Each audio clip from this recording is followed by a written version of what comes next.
PRX, this is the Moth Radio Hour. I'm Sarah Austin Jenness. I come from a game-playing family.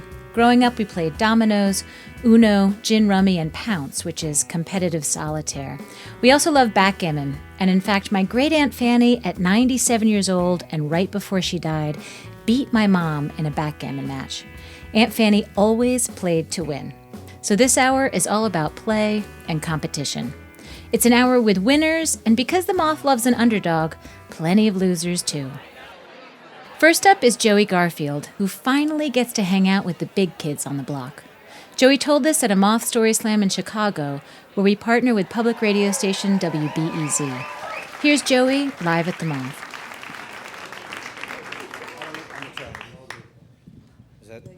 So, when I was about 5 or 6 years old, I was upstairs in my room, just beautiful summer day, minding my own business, when I hear some shouting from the backyard, like a lot of voices. And they're going, "Joey, come outside, there's a hot dog coming in the middle of the twister board!" And I was like, what? Like, "Joey, come outside, there's a hot dog coming in the middle of the twister board!" So I walk up to the window, and I open it up, and I'm like, what? And I see my older brothers and their friends sitting around a twister board. And they're like, "Joey, come on downstairs. There's a hot dog gum in the middle of a twister board." So I assume most of you guys know what a twister board is. It's that, sheet with the polka dots and you play Twister on it. And a hot dog gum is that, individually wrapped little nickel candy that looks like a hot dog but tastes like gum. Not the opposite. And you gotta realize to a 5 or 6 year old, a hot dog gum is very exciting. But what's more exciting is that my older brothers wanted me, to play with them. These are like the neighborhood kids, the older brothers, and these are like real kids who can skateboard and they can pop a wheelie and on a 10-speed. These are real kids. Like, I've got matches, let's blow something up. Real kids. And they wanted me because there was a hot dog gum in the middle of a twister board. So I ran down the stairs and I knock open the screen door, and there they are surrounding the twister board, and there's this hot dog gum right in the middle of the twister board, and none of them are going for it. So I step out on the twister board and I go for the gum, and they all stand up and I fall in a pit. Like the grass line up to my eyes. They had dug a pit under this twister board. And now the biblical irony of being named Joseph and having your brothers drop you into a pit. Now that was not lost on my 5 or 6 year old self. So I made sure that I found that little hot dog gum and had that in my mouth before I let them pull me up out of the pit.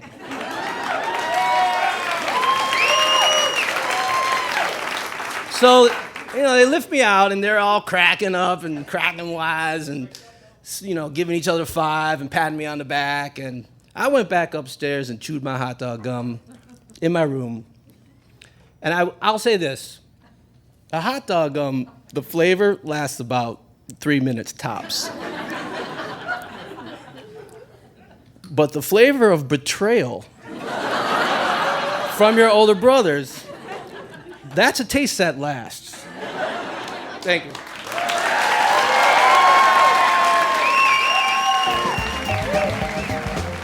That was Joey Garfield.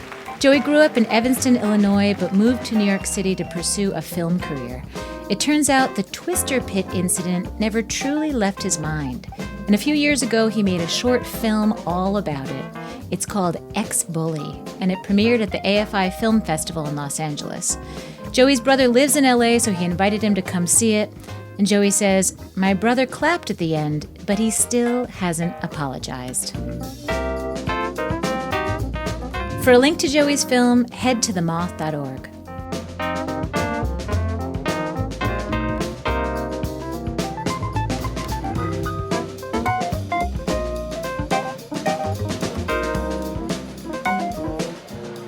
Our next story is also about sibling games. Tod Kelly told this at a Story Slam in Portland, Oregon, where we partner with Oregon Public Broadcasting. Here's Tod live at the Moth.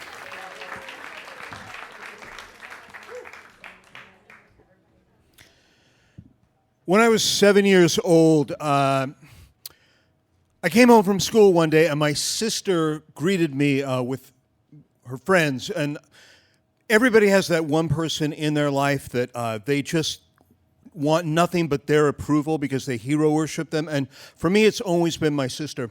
And my sister greeted me with a almond joy bar and said, "This is for you, and I need to tell you why it's for you." I was talking with all my friends today, and they were explaining how, all their little brothers and their little sisters, they're terrible people. And I thought, I'm so lucky, and I never treat you very well. And I realized how lucky I am that you're my brother, and I love you, and I bought this for you. And I was so thrilled.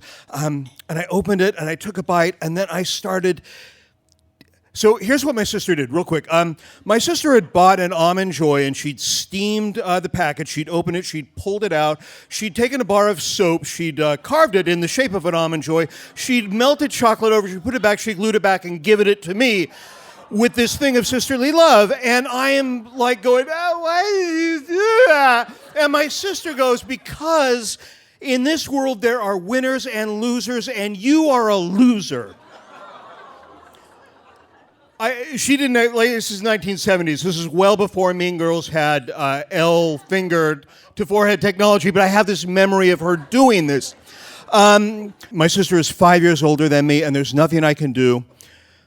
Fast forward real quick. I'm a freshman in college. She's in graduate school. By this point, we get along well. My sister and I, to this day, are unbelievably close. And we're home for break, and I make a list of 10 things that she's done to me in childhood that I'm going to repay her for. And later that night, we're having wine, and I tell her about the list, and she goes, well, that's fine. My guess is that, you'll probably get them all, maybe even this trip. But I'm telling you right now, you will never get me to eat chocolate-covered soap. And I'm like, I could. She goes, no, and this is why.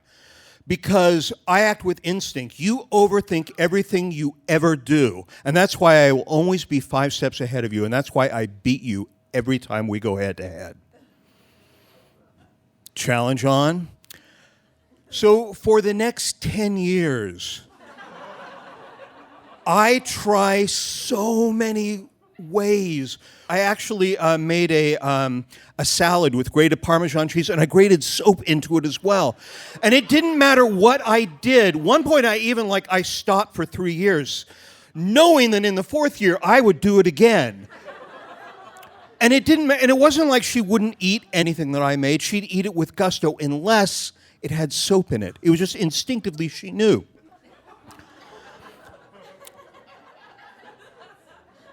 Two nights before my wedding, my future in-laws are coming into town. It's the night before the rehearsal dinner. And my new sister-in-law explains to me that she's going to make this little dessert thing. They're like little fig things, and they're covered with chocolate. And it hits me. This is my chance. My sister won't see it coming from my sister-in-law. Who would do that? Nobody would do that. My sister won't see it coming. And my wife-to-be was like, do not do this. Partially because, we're a day and a half away from being married, and partially because her family is already a little worried that my family is really weird and crazy, which an idea that they've come up with through, observation.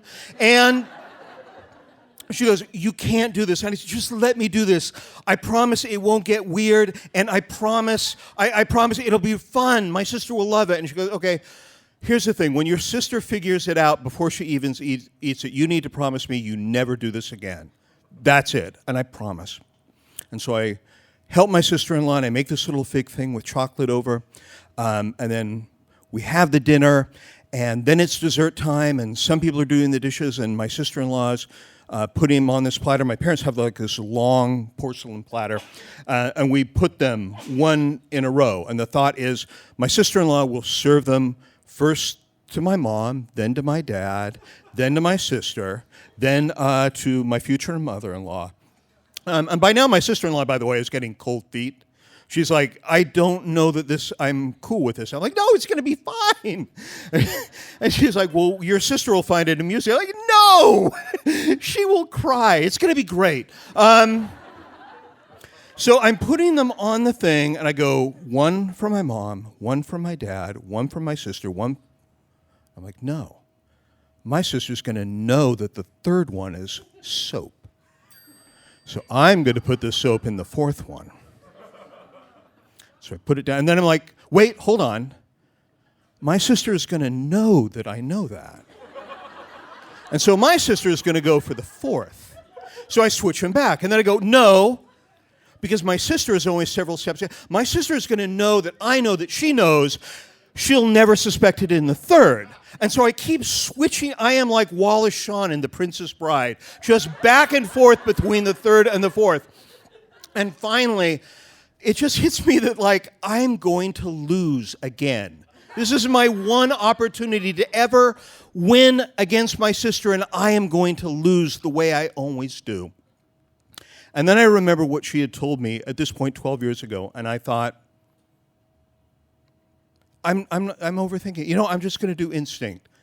I'm going to close my eyes, and I'm going to open them, and what would my sister do? And I'm going to put it there. I close my eyes, I open, I put it there. Dessert comes, my sister-in-law, my mom takes one, pops it in her mouth. Dad takes one, puts it in her mouth, hands it over to my sister. My sister's about to go for the third, and she stops. And then she goes to the fourth, and then she stops, and then she looks at me. And then she gets this shit-eating grin on her face, and she slowly reaches all the way to the back, and then two down, and picks it up and pops it in her mouth. And then lets out a scream because that is where I had put the soap with the chocolate.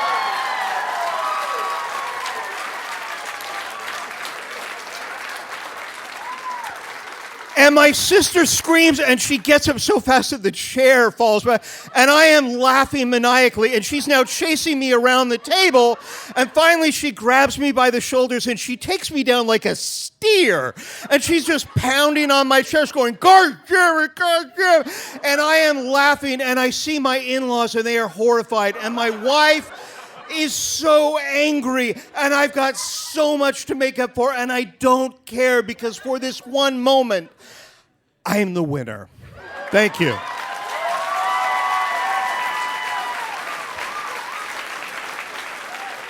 That was Tod Kelly.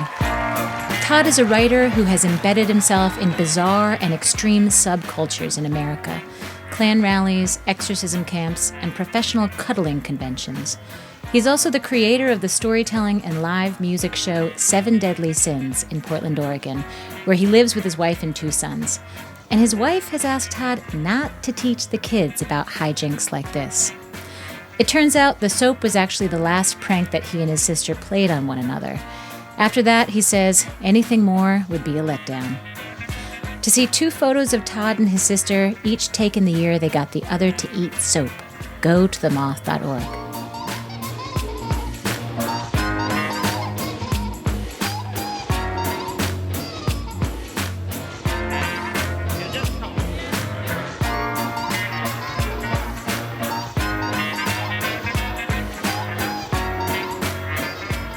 After our break, a story of learning to run and a competitive Latin club when the Moth Radio Hour continues.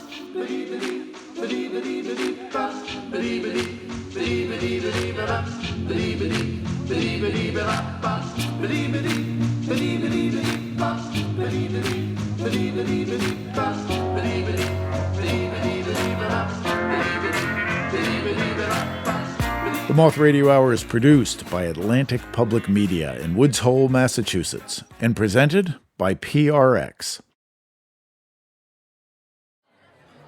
This is the Moth Radio Hour from PRX. I'm Sarah Austin Jenness. We're exploring competition and sport in this hour. And weirdly, we also have a sub-theme of candy and chocolate, as you'll note. Our next story is also about wanting to win. Wanting to win at all costs when you're in the high school Latin club and competing against college kids. Romy Negrin told the story at the Bell House in Brooklyn at our first showcase of the Moth's high school education program. Here's Romy.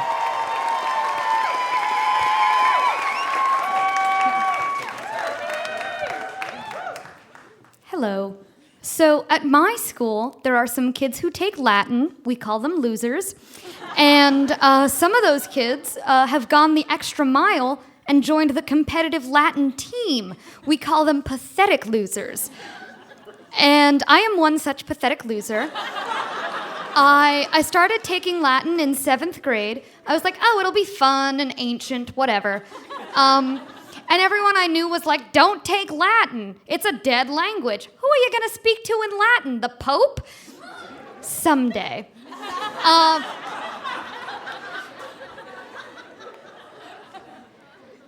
But I started taking Latin, and I fell in love with it. Aww. And at the beginning of 8th grade, my Latin teacher was like, hey, you should join Certamen, the competitive Latin team. Certamen, for those of you who don't know, means competition in Latin, because you go to competitions to do Latin. And I was like, sure. So I joined the Certamen team, and it's me and 3 other kids in the novice team, and we start practicing for the first big competition of the year, Yale. They have these competitions at all the big universities, Yale, Harvard, Princeton, you know, where you expect this sort of thing to be. And we start practicing, and the big day finally arrives. And we gather at Grand Central at like 5:30 in the morning, too early. But we don't care because we're off to New Haven. New Haven, Connecticut. What a town.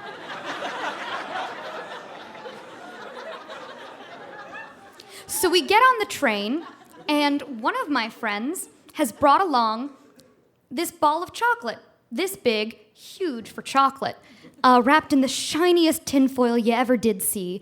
And we agreed as a team that we would eat that chocolate if and only if we made it to semifinals. So that's an extra incentive other than the fact that I'm inherently competitive by nature, and there's glory in victory. So we're on the train and we're practicing, we're conjugating our verbs like porto, portas, portat, portamus, portatus, portant. And we're singing our song, row, row, row your emperors. And my Latin teacher's just there and she's like, yay, we're all gonna have fun. And I was like, yeah, winning would be fun. And we finally arrive at Yale.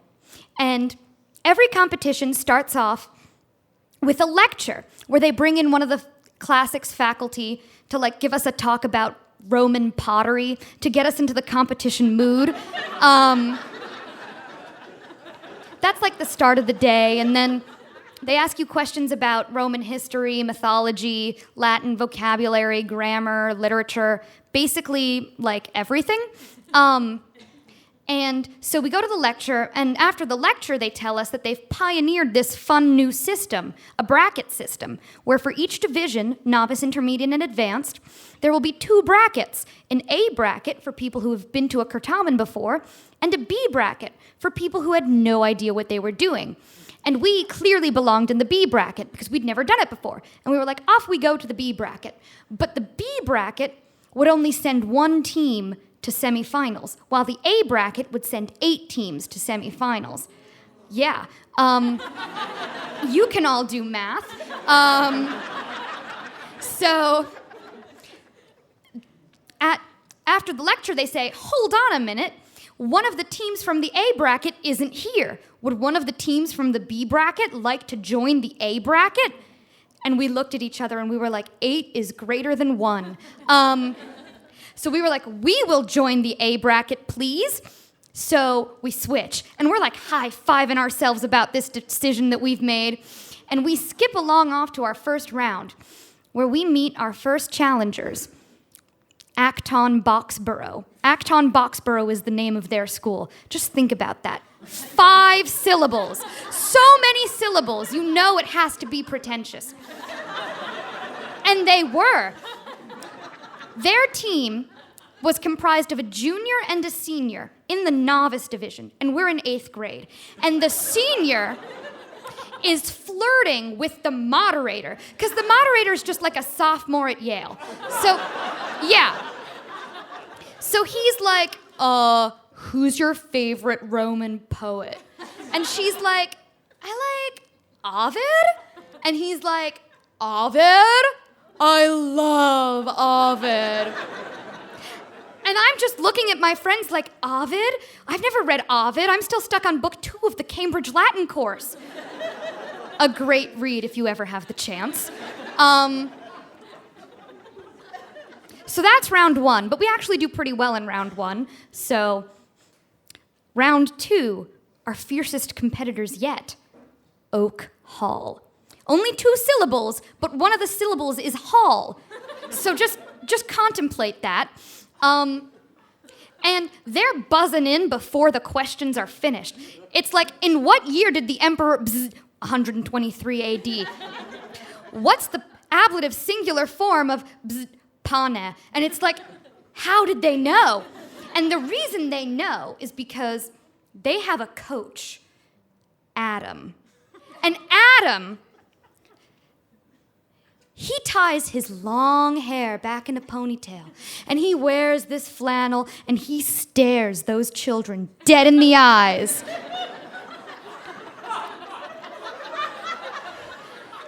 And God forbid they should get a question wrong, because then Adam has something to say about it. He goes, excuse me, but actually, in Virgil's Aeneid, Book 1, line 324, he uses the alternative poetic form of the word, which is the form that Keegan answered with. Keegan is your name if you go to Oak Hall, I guess. So Keegan deserves to be awarded those points. And what is this moderator gonna do? She's like 19 and it's the middle of a Saturday afternoon. So she's just like, yeah, I guess. So Oak Hall thrashes us. But the preliminaries end, and we actually feel pretty good about our score, and we're like looking at each other and we're like, we think we're gonna make it to semis. And we're looking at our chocolate and we're like, we're gonna eat you. And we're just waiting for them to post the scores. And we're waiting, and we're waiting, and we're like, 8th place or better, 8th place or better, 8th place or better. And they post the scores. And we were in 9th place. I know! And the worst part is, we looked at our score, and we looked at the top score from the B bracket. And yeah, you can guess. Our score was higher than the top score in the B bracket. So had we remained in the B bracket, we would have advanced to semifinals. And my Latin teacher is like, 9th out of 18, that's pretty good. Let's get back on the train. And we're like, not good enough. And we're looking at each other, and we're looking at that chocolate, and we're like, oh, we didn't deserve this chocolate. But I'll be damned if we didn't eat it anyway. And we swore that next time, we would earn it. Thank you.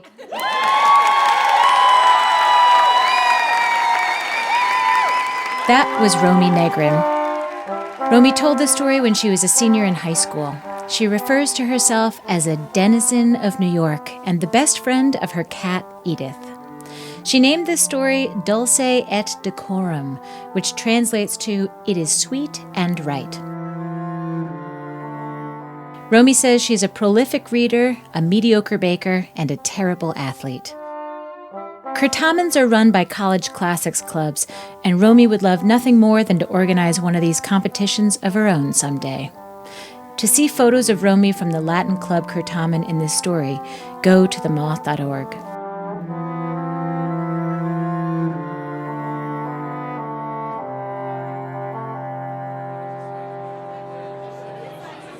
Next in this hour, a story from the running club. Tahmin Ullah told this in one of the Moth's college workshops at the City University of New York. Here's Tahmin live at the Moth.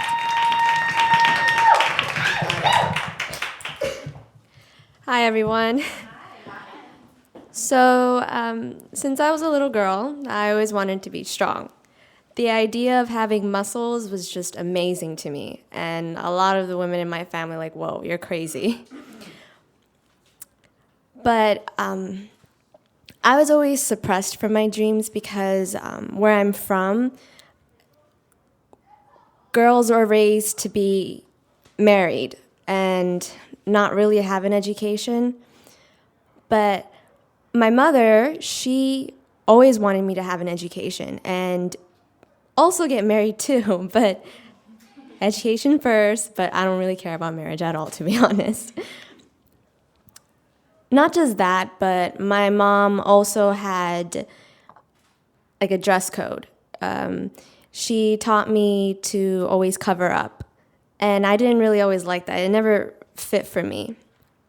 So I've always been kept indoors. I never had the freedom as a kid to go outside and play in the park like most kids do. My mom just gets scared that maybe I'll get lost or something. But anyways, I had an idea in my head, like when I was like 13, like I want to do a sport. I want to be athletic. But will my mom allow that? No, she would not. No, she would not.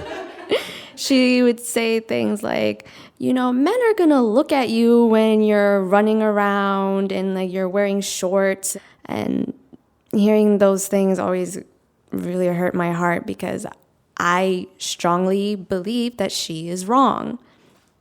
But she strongly believes that she is right. So one day I'm at Hunter and I'm at the athletic room and I see pictures of strong athletic women like sweating and they look determined and they look exhausted, but they look like I have to do this. And I see these women and I know that is me. This is like, it's my third year in college. And I thought to myself, I kept myself inside for way too long. I have to do something that makes me who I am because I'm tired of not being me. So I joined track. And I kept it a secret for a while. In the beginning, it was brutal. Every single day, I felt like I was dying. I was always the last girl to finish the race. And like my coach would yell like, oh, for this girl, like 2 minutes, 3 minutes. And then when I'm coming in, he would yell 5 minutes. And then, and I'm like exhausted. But all the other girls on the team pat me on the back because they know that I just started and this is new and it's hard. So one day I'm coming home from track and I'm passing by my mom's room and she calls me over. My mom, she's sitting on her bed and she looks pretty tired and calm. And she makes me sit down on the bed and she asks me, like, are you doing track? My stomach turned and I just decided to tell her the truth because I didn't want to hide anymore. I'm tired of hiding. And I said yes. And there was like a really long pause. She wouldn't even look at me in the face. And she said, you're going down the wrong path. I could have argued with her like I've argued with her my whole life. But I knew that she will stick with her beliefs just as much as I will stick with mine. And I just left the room. So whenever I go to practice, I would always remember that my mom doesn't want me here. And then I would question, why am I here? Why am I putting myself through all this pain? Why go and do this and feel like I'm going to throw up after a run and be last and suck too? But every time I finish a race, I feel good about myself. I feel stronger every day. I can feel my legs getting stronger. I would run just 4 blocks and I would get exhausted, but then I'd push myself to go, okay, go 1 mile. Now go 2 miles. And I'll double that, try it. And like the longest I ever did was 6. And I'm just so amazed at myself. Whenever I'm running and I feel like maybe I should stop halfway because I can't do it, I tell myself, no, don't insult yourself like that. You can do it. And then I would hear all the voices of the people that I love, and they would say, like, go, Tahmin, go. You're almost finishing this. And like, finish strong. Always finish strong. I have people in my life that's waiting for me at the finish line, waiting to hug me. And that's why I do it. I'm never going to stop. I'm always going to fight because I want to love myself. And it doesn't matter how slow or how fast you are, as long as you finish the race. Thank you.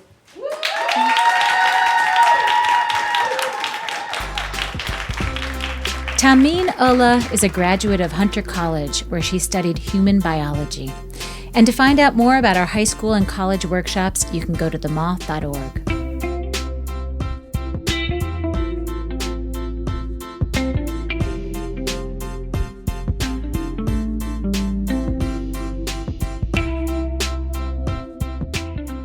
After our break, our final story, an inventive and almost disastrous marriage proposal, when the Moth Radio Hour continues.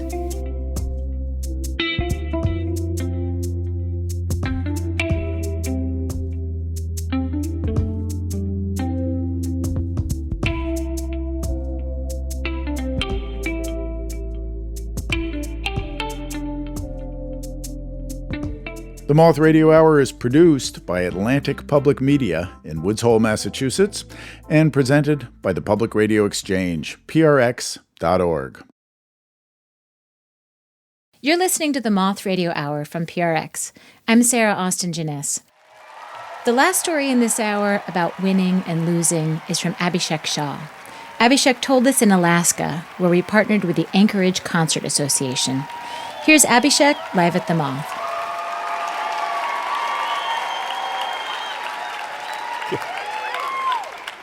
Wow. Hello, everyone.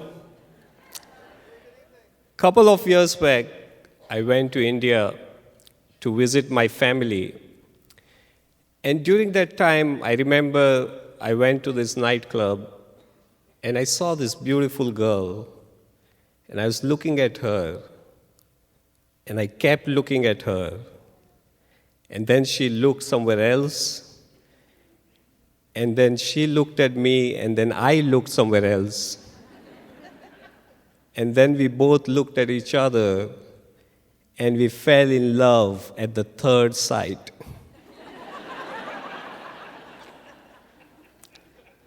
A year later, we were dating.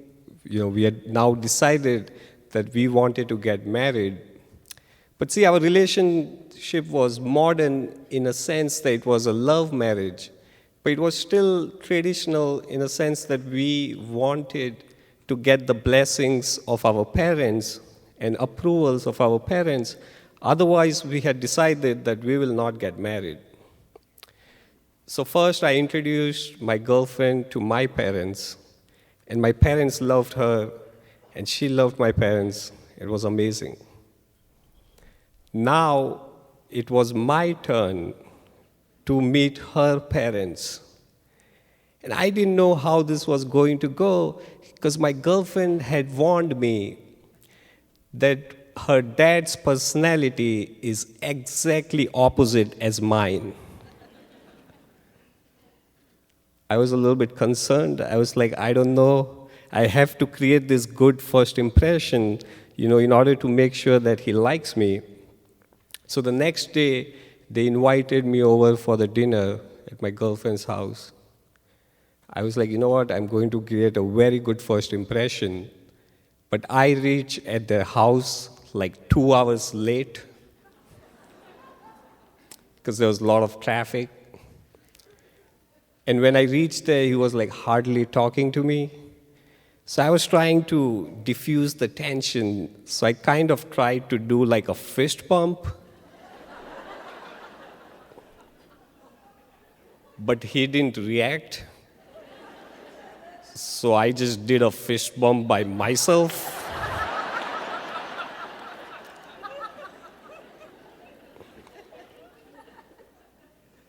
And everything that night I tried to do, it just didn't work. So I was like, you know what, I have to keep trying in order to impress their parents. Like the next day, I told my girlfriend to switch off the internet. And then I went to her house and I fixed the internet.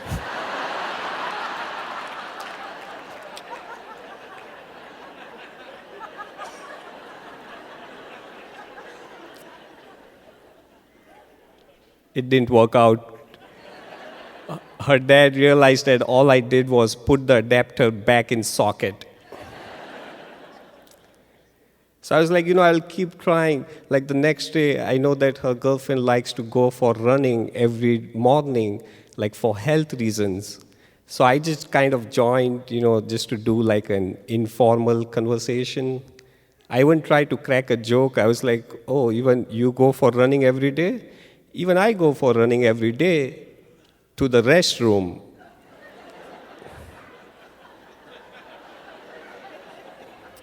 When I eat a lot of spicy food. He didn't like the joke. He didn't. So everything I kept trying, it kept getting worse and worse. I was like, I need to do something very quick because I had to come back to United States and I was getting a little desperate. So at that time, I realized there was this one friend of mine who had helped someone in a similar situation. So I called him. I was like, I need your help. Can you help me? Now, this friend of mine, he was a big Bollywood fan. Like everything he would do is over the top, nonsense, wouldn't even make sense. Like he would do everything over the top. So I called him. I was like, let's meet. He met me. And I was like, what can I do? Can you help me? And he was like, bro, I got this, bro. I got this. This is what we are going to do, okay? You meet your girlfriend with her parents, and then I will come and snatch the purse of your girlfriend.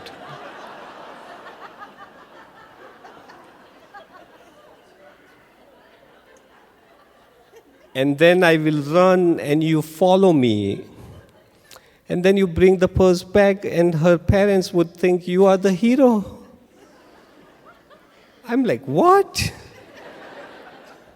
That's a terrible plan. He was like, bro, it's 100% guaranteed success. If you follow this plan, you will be good for the rest of your life. I was like, I don't know. I wasn't very sure with the whole plan. But then I told my girlfriend, and she was like, really? You are going to impress my parents with fake mugging?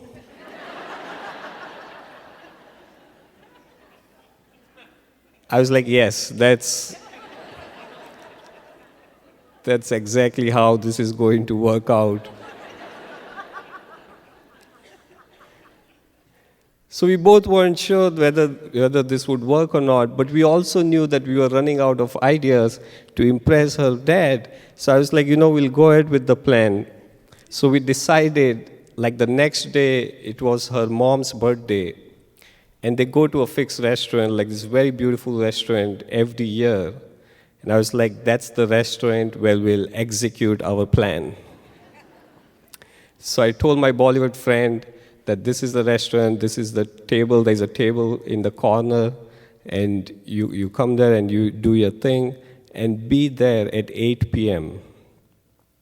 So the day comes, next day, I reach to a restaurant like 2 hours before, and I'm nervous. I'm like a nervous wreck. I'm sweating. I have like thousands of thoughts. Like, what if this doesn't work? What would happen if it works? Like, what's going on? And I was just very nervous. I was pacing back and forth. It was like then 7 p.m., 7:15, 7:30. And as the time was coming close to 8 p.m., I was trying to call my Bollywood friend just to make sure that the plan is still on. But he wasn't responding. Like his phone was going directly to voice message. He wasn't responding to my text messages. So I was like, I was just getting more and more nervous. And then my girlfriend and her parents came, and we sat down for the dinner. It was almost like half an hour, like 8:30, and I still didn't hear anything from my friend. So I was like, you know what, maybe he just backed out of the plan. Maybe he doesn't want to do this anymore. And just around 8:30, I see a stranger person walking towards our table, and he snatches the purse and he starts running. I'm like, who is that guy?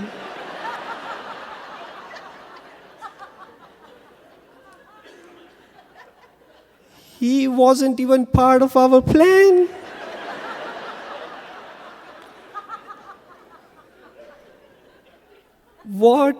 I'm confused, my girlfriend is confused, and it's all happening so fast. I'm like, I don't know what to do. So I just stood up and started running after that stranger.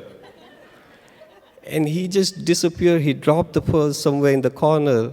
So I took the purse, I came back to her table, and I told her parents I took care of him.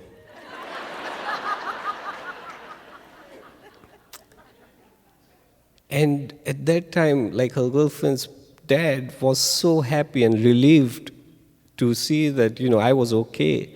And for the first time, I saw him smiling. And I remember I wasn't even eating a dessert, but it tasted like a sweet $1,000,000.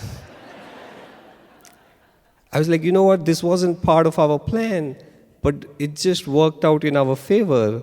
So I was like very happy. And just when we were about to finish our dinner,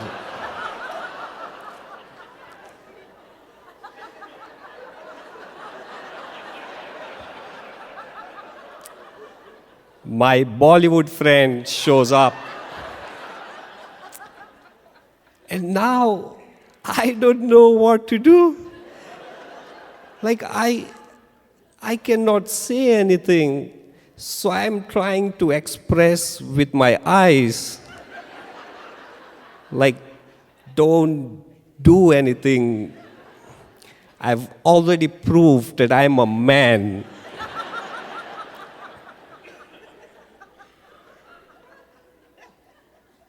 But my Bollywood friend, he has an IQ of -infinity.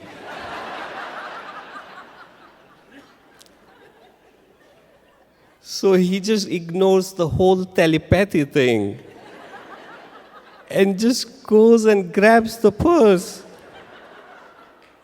But before I could do anything, my girlfriend's father jumped on him.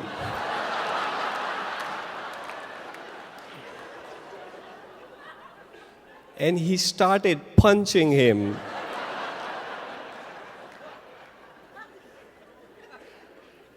And just at that time, this is what my friend says, "Abhishek, help me."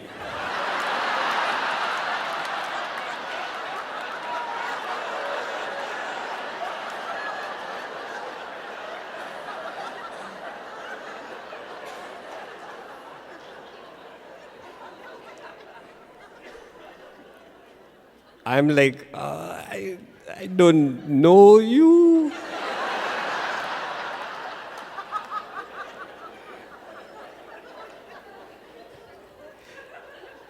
And then he goes on, he's like, oh, I was late, my phone was switched off.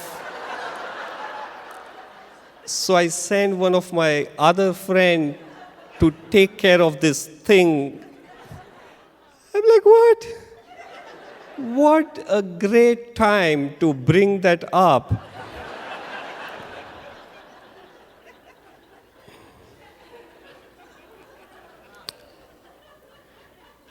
And we were just disappointed. Like, I was extremely disappointed. My girlfriend was extremely disappointed. And just when I reached home, I was thinking, where did I go wrong? Everything was a mess. Everyone was disappointed.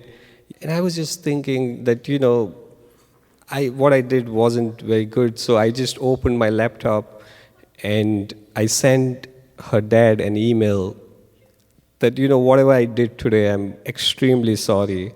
I know it's not the right thing, but my intention were not bad. And if there's any person whom I'll ever get married to, it would be your daughter. And this is 100% honesty here. And then I closed my laptop. I was just awake the whole night. I couldn't sleep. And there was nothing from their side. And then the next day, I got a call from her dad. And he told me to bring me and my family, they invited us over the lunch. We went to their place. And I was like, I don't know how this is going to work out. And then her dad told me that, it's not that you are a bad person. We know you are a good person. But to send my daughter all the way to a new country, to move all the way to a new country is an extremely huge decision for us. But if she does move, then it would be only with you. And then I tried to do like a fist bump.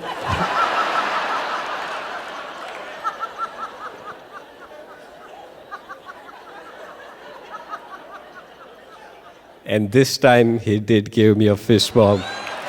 Now we are back. Thank you. That was Abhishek Shah. Abhishek works as a biomedical engineer, and even with a few missteps, he won in the end. He and his wife, Final, have been married for years now and live in California with their 2 kids. Abhishek never spoke to his Bollywood friend after this, but he has a great relationship with his in-laws, and yes, his father-in-law still makes fun of his botched proposal whenever they're together. And for anyone out there considering a proposal, Abhishek says, if you're trying to make a good impression with your could-be in-laws, be honest, keep it simple, and don't act in desperation. It makes things messy. I asked Abhishek if there were any photos from the night of his mother-in-law's birthday, and he said no. But to see photos from his wedding with all the family and 1,500 guests all looking very happy, go to themoth.org. And The Moth is all about true stories, so our fact-checking team, in this case me, called up Abhishek's wife, Final. Hi, Final. I've been wanting to chat with you for so long. Same here. Hi, Sarah. So I had to call and ask you, did this really happen? Yeah, actually, yeah. It happened and it's unbelievable. I told him that it's really not a good plan. Let's not do this. But he is like, you know what? We are running short of time and we can do this. Trust me, it will be fine. I loved seeing the photographs of your wedding that he sent. It's the best wedding ever. Like we had like 14 to 1,500 people in our wedding. Yeah, it was like a one week of celebration. That was Final Shah.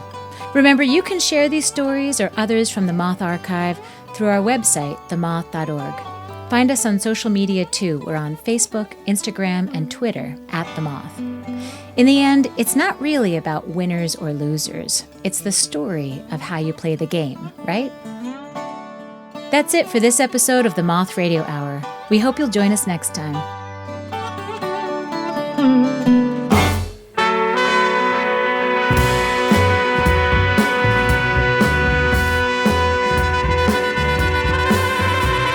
Your host this hour was Sarah Austin Jenness. Sarah also directed the stories in the show, along with Catherine McCarthy, with additional coaching in the high school program by Michaela Bly. The rest of the Moth directorial staff includes Catherine Burns, Sarah Haberman, Jennifer Hickson, and Meg Bowles. Production support from Emily Couch. Moth stories are true as remembered and affirmed by the Storytellers. Our theme music is by The Drift. Other music in this hour from Medeski, Martin, and Wood, Cormac, Penguin Cafe Orchestra, Blue Dot Sessions, and Jerry Douglas and VM Bott. You can find links to all the music we use at our website. The Moth Radio Hour is produced by me, Jay Allison, with Vicki Merrick at Atlantic Public Media in Woods Hole, Massachusetts. This hour was produced with funds from the National Endowment for the Arts. The Moth Radio Hour is presented by PRX. For more about our podcast, for information on pitching us your own story and everything else, go to our website, themoth.org.